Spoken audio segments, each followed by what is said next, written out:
Hello, fellow Roomba users. I feel like I need to share this amazing fix we came up with on our Roomba i7. The error message was unable to empty the bin.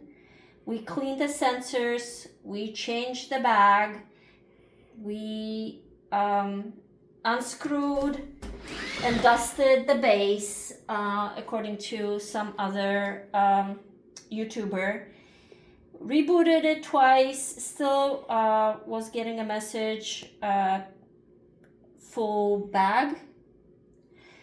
And what we did was we used the pipe cleaner to clean the vent in the tower base itself. And just need to share this. This is what came out. This is the cat hair that came out from the tubing here. So this is probably what was going on in our cases. This is all cleaned out.